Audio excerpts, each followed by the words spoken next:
Hello students, मैं कक्षा 12वीं वाले विद्यार्थियों को भूगोल सब्जेक्ट का कुछ यहाँ पे प्रश्न बताने वाला हूँ। तो देख लेते हैं प्रश्नों को।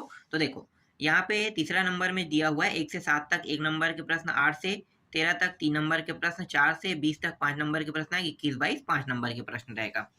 तो चलो प्रश्नों को देख लेते हैं कौन कौन से प्रश्न हैं। तो मानव विकास संकल्पना किसने प्रस्तुत की है, ये प्रश्न है। ठीक है, इसका उत्तर क्या रहेगा? महबूब महबूब उल हक रहेगा ना, और तथा अमर्त्य सेन लिखना है। एक शब्द में उत्तर दे सकते हो। दूसरे का जनसंख्या घनत्व से आप क्या समझते हो? उत्तर क्या लिखना है? जनसंख्या घनत्व एक ऐसा मापक है जिसके द्वारा हमें मनुष्य तथा भूमि के निरंतर परिवर्तनशील संबंधों की सूचना मिलती है। इसे हम क्या कहते हैं? जनसंख्या घनत्व कहा जाता है। अगला प्रश्न है, कृषि आधारित उद्योगों के नाम लिखिए। कृषि आधारित उद्योग क्या? चीनी है, चाय है, कहवा है, मसाले, तेल है, सूती वस्त्र उद्योग, ये सब क्या है? कृषि आधारित उद्योग है। इसके अलावा चौथा प्रश्न है, भारत में किस राज्य में अप्रवासियों की संख्या सर्वाधिक है? तो क्या लोगे? महाराष्ट्र लोगे। कृषि योग्य व्यर्थ भूमि से आप से क्या तात्पर्य है? क्या लिखोगे उत्तर? तो यहाँ पे लिखो, ऐसी भूमि जो 5 साल या उससे ज़्यादा समय से कृषि रहित हो, कृषि योग्य व्यर्थ भूमि कहलाती है। कौन सा खनिज संपूर्ण भारत में केवल छत्तीसगढ़ में मिलता है? तो ये टीन है। आप बता सकते हो एक शब्दों में टीन। अभी अभी वर्तमान में और एक राज्य है उसमें भी मिला है टीन, लेकिन अभी भी छत्तीसगढ़ को ही पहला माना जाता है। सिर्फ छत्तीसगढ़ बस में मिला है, ये कहा जाता है। आगे देखो, प्रदूषित जल से कौन सी बीमारियों होती है? तो यहाँ पे उत्तर दे सकते हो, डायरिया, जिसे हम क्या कहते हैं? आंतों की कृमि कहते हैं, और दूसरा है हेपेटाइटिस कहते हैं। ये बीमारी जो है, ये क्या है? प्रदूषित जल से होने वाली बीमारियां हैं। इसके अलावा देखो, अब आते हैं 8वां प्रश्न। 8वां से 13 तक के कितने नंबर के प्रश्न है? 3 नंबर के। तो 3 नंबर के प्रश्न देखो, जन्म दर और मृत्यु दर में अंतर स्पष्ट कीजिए कह रहा है। तो जन्म दर और मृत्यु दर में अंतर जब पूछेगा तो आपको कुछ इस प्रकार से बताना है। देखो, जन्म दर को प्रति हजार स्त्रियों तथा द्वारा जन्म दिए जीवित बच्चों के रूप में व्यक्त किया जाता है। और मृत्यु दर क्या है? ये भी वही है, हजारों में व्यक्त किया जाता है। तो देखो, मृत्यु दर को किसी क्षेत्र विशेष में किसी वर्ष में प्रति हजार जनसंख्या के पीछे मृतक की संख्या के रूप में अभिव्यक्त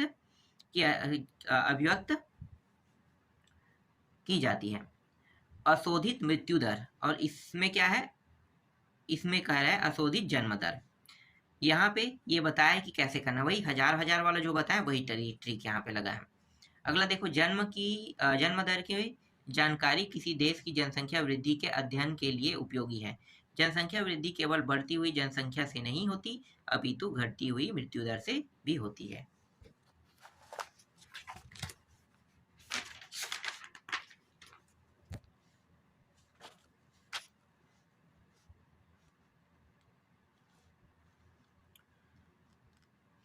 इसके बाद देखो 9वां प्रश्न। 9वां प्रश्न क्या है? ऋणात्मक भुगतान संतुलन का होना किसी देश के लिए क्यों हानिकारक होता है? उत्तर क्या लिखोगे? ऋणात्मक भुगतान की स्थिति में किसी देश के आयात का मूल्य उसके निर्यात के मूल्य से अधिक होता है। ऐसी स्थिति में देशों के संसाधन का दुरुपयोग होता है और देश की अर्थव्यवस्था बिगड़ जाती है। अतः ऋणात्मक भुगतान संतुलन का होना किसी देश के लिए बहुत ही हानिकारक होता है। ये उत्तर रहेगा। स्थानांतरित कृषि का भविष्य अच्छा नहीं है, विवेचना कीजिए। उत्तर क्या लिखोगे? उत्तर लिखोगे, इस कृषि के 2 बड़े दोष हैं। पहला है, इसमें वनों का ह्रास होता है और पर्यावरण की क्षति होती है। दूसरा है, मिट्टी की उर्वरक का नाश तथा मृदा अपरदन होता है। इन 2 देशों के कारण स्थानांतरित कृषि की बहुत अधिक आलोचना की जाती है। इसलिए विश्व के कई भागों में स्थानांतरित कृषि को स्थानाबद्ध कृषि में परिवर्तन करने के प्रयास किए जा रहे हैं। अतः स्थानांतरण कृषि का भविष्य अच्छा नहीं है। अथवा में दिया हुआ एक प्रश्न देखो, बाजारी सब्जी कृषि नगरीय क्षेत्रों के समीप ही क्यों की जाती है? उत्तर क्या लिखना है? उत्तर लिखना है, यह विशिष्ट प्रकार की कृषि है जिसमें अधिक मुद्रा मिलने वाली फसलें हैं, जैसे सब्जी, फल एवं पुष्प उगाए जाते हैं। इनकी मांग नगरीय क्षेत्रों में अधिक होती है, जहां इन वस्तुओं को बेचकर धन कमाया जाता है। इसी कारण से यह कृषि नगरीय क्षेत्र के समीप ही की जाती है। इसके बाद 11वां प्रश्न देखो। 11वां प्रश्न में क्या दिए गए प्रतिरूप को पहचान कर नाम एवं 2 विशेषताएं लिखिए कह रहा है। उत्तर क्या लिखोगे? उत्तर में आप लिख सकते हो पूरा ये, इस प्रतिरूप को गोलाकार प्रतिरूप कहते हैं।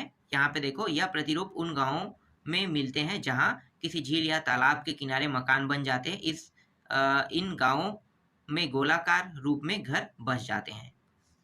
और 12वां क्या है, भारत में प्रवास के आर्थिक परिणामों की व्याख्या कीजिए कह रहे हैं। तो इसका उत्तर आपको क्या लिखना है, ये पूरा लिखना है। पहला है, भारत में प्रवास के आर्थिक परिणाम। पहला, स्थान परिवर्तन करने वाले प्राय बलिष्ठ एवं नौजवान होते हैं। नौजवान लोग जिस देश में पहुंचते हैं उसे शक्तिशाली बनाकर उसका आर्थिक विकास करते हैं। ठीक है, ये है। दूसरा क्या है, बालक वृद्ध दुर्लभ में प्रवास की प्रवृत्ति कम होती है। ये अपने ही क्षेत्र में रहते हैं। इनकी कार्य क्षमता कम होने के कारण इनके अपने देश का आर्थिक विकास पिछड़ जाता है। इसी तरह से प्रवास से विदेशी मुद्रा प्राप्त होती है। सन 2002 में भारत ने प्रवासियों से 110 खरब अमेरिकी डॉलर प्राप्त किए थे। पंजाब, केरल और तमिलनाडु अपने अंतर्राष्ट्रीय प्रवासों से महत्वपूर्ण राशि प्राप्त करते हैं। ग्रामीण बस्तियों की विशेषताएं बताइए। तो ग्रामीण बस्तियों की विशेषताएं क्या है, तो आप पूरा उत्तर ये लिख सकते हो। ठीक है, कुछ पॉइंट में दिया है, पॉइंटों के हिसाब से लिख लो। और 14वां जो प्रश्न है वो ये है। ठीक है, इतना काफी है उत्तर में। तो 14वां प्रश्न देख लेते हैं। मानव के प्राकृतिकरण की व्याख्या कीजिए। इसको और किस नाम से जाना जाता है, मानव भूगोल की परिभाषा लिखते हुए मानव के प्रकृतिकरण की व्याख्या कीजिए। ये इसका उत्तर है। ठीक है, जनसंख्या की धनात्मक वृद्धि कब होती है। संसार में जनसंख्या के वितरण को प्रभावित करने वाले भौगोलिक कारकों की व्याख्या कीजिए। जनसंख्या की धनात्मक वृद्धि पहला है ना, ऐसा। इसके बाद है, नहीं, यहाँ पे पहला ही है जनसंख्या की उपलब्धता। दूसरा क्या लेना है आपको, यहाँ पे भूमि आकृति लेना है। ठीक है, तीसरा जो है जलवायु, और चौथा मिट्टी है। इन चारों के बारे में लिखना है आपको। चलो आगे देखते हैं। इसके बाद है 16वां प्रश्न, डेयरी फार्मिंग। 14वां प्रश्न से अब देख रहे हैं 55 नंबर के प्रश्न ना। एक आधुनिक व्यवसाय है, स्पष्ट कीजिए कि इसका विश्व वितरण लिखिए कह रहे हैं। इसका विश्व वितरण लिखिए। तो इसका उत्तर देख लो, ये रहा।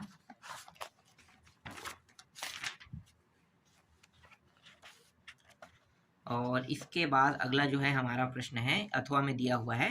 ठीक है, इसको भी देखना है, तो देख लो। चालवासी एवं वाणिज्य पशुधन पालन में अंतर स्पष्ट कीजिए कह रहे, ये है। ठीक है, 17वां प्रश्न देखो। 17वां प्रश्न में क्या है, भारत में चावल उत्पादन हेतु भौगोलिक दशाएं व उत्पादन क्षेत्र लिखिए कह रहे हैं। तापमान, वर्षा, मिट्टी, श्रमिक, उत्पादन क्षेत्र। पश्चिम बंगाल, तमिलनाडु, मध्य प्रदेश, छत्तीसगढ़, राजस्थान, इन जगहों में सब उत्पादन होता है ना, तो उनके नामों को भी बताना है आपको। तो जो मैं टॉपिक बता रहा हूँ, जैसे यहाँ पे आपको पूरा 4 टॉपिक दिख रहा है। उत्पादन क्षेत्र में पश्चिम बंगाल है, तमिलनाडु, मध्य प्रदेश, छत्तीसगढ़, इनके बारे में भी आप बता सकते क्या उत्पादन होते हैं। 2-3 बताना है, ज़्यादा याद नहीं करना है उसमें। इसके बाद देखो, अथवा में यहाँ पे दिया है, भारत में भू स्वराज विभाग द्वारा अपनाए गए भू उपयोग का संक्षिप्त विवरण दीजिए क्या है। तो वनों के अधीन क्षेत्र दिया हुआ है यहाँ पे। स्थायी चारागाह क्षेत्र है। विविध तरू फसलों व उपवनों के अंतर्गत क्षेत्र है। गैर कृषि कार्यों में प्रयुक्त भूमि है। बंजर तथा व्यर्थ भूमि है। ठीक है, कृषि योग्य व्यर्थ भूमि है। वर्तमान परती भूमि है, इसके बारे में बताना है। न्यूनतम बोया गया क्षेत्र के बारे में बताना है। और अंतिम है वर्तमान परती भूमि के अतिरिक्त परती भूमि अर्थात पुरातन भूमि। इनके बारे में आपको टॉपिक में लिखना है। ठीक है, इन सभी के बारे में। इसके बाद 18वां प्रश्न देखते हैं। 18वां प्रश्न में दिया हुआ है, जल संसाधनों का ह्रास सामाजिक द्वंद्वों और विवादों को जन्म देता है। इससे उपयुक्त उदाहरण सही समझाइए कह रहा है। तो कुछ लिखना है आपको, ज्यादा टॉपिक तो नहीं लिखना है, कुछ याद कर लेना। ठीक है, आगे देखते हैं 19वां प्रश्न। भारत में परिवहन के प्रमुख साधन कौन कौन से हैं, इनके विकास को प्रभावित करने वाले कारकों की विवेचना कीजिए। तो ये इसका उत्तर है। कुछ उत्तर यहाँ पे है, देख सकते हो। और इसके जो टॉपिक है यहाँ तक के आपको कम से कम याद कर लेने हैं।